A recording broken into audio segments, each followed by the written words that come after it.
tiim daryeelka timaha. Halkan waxaa ku haysanaa xabad karoota ah, xabad basal ah, 2 xabo toon yaryariis ah. Maanta toonta way yartahay, saas darteed 2 xabo ka dhig. Markay yartahay 2 xabo caadi ah, laakiin haddii ay weyn tahay 1 xabo toon iyo 1 xabo basal ah ka badin. Mar walba waan sheegaa inay kuleel keenayso maqaarka inuu xanaaqo ama dabeecadaha inay isbedelaan.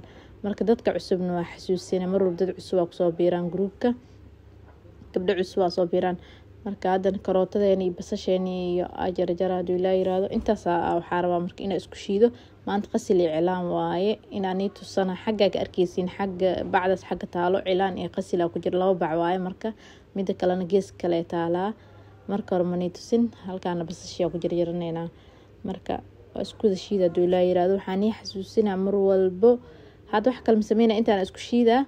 marka timihiin ina soo diyaarsatay marka hore mask inaadan qamiirnin oo meel dhigin. marka hore timahaaga soo kuskus soo diyaarso kadib shiiditaanka uu imaaw. markaas kadib waa miireena markii baamiyaha la joogo lama miiro laakiin markii qasil iyo cilaanka la joogo waa la miiraa. saas uu la socdo insha Allah.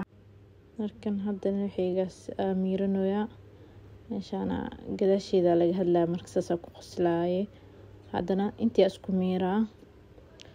marka aragtiin biyihiya waxaa rabaa inaan si fiican u dhaari basashi karootada iyo faa'iidadeeda ogaa mugta qashinka inay wax yar iga raacaan xataa maro oo faa'iida.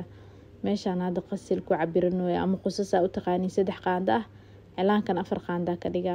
marka mar walba waxaan indha cilaanka badiya qasilkan xoogaa yareeya. had maadaama 3 qaanda qasil ka dhig 4 qaandan cilaana ka dhig. intaas si fiican isku qasaa lacal hadee biyaha igu yaraadaan biyo kala ku dareysin saas ula socdo insha Allah. inta marka si fiican isku qaso kadib wax yar saliid ku darsana.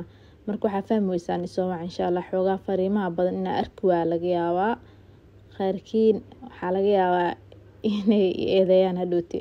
marka hadaan ii sheega insha Allah hadii arki waayo fariimaha xoogaa hoose iga maraan marka ii soo baaqdin waan iga soo dawgala ama codadkiin waa dhageysan ama fariimiin waa fiirina insha Allah.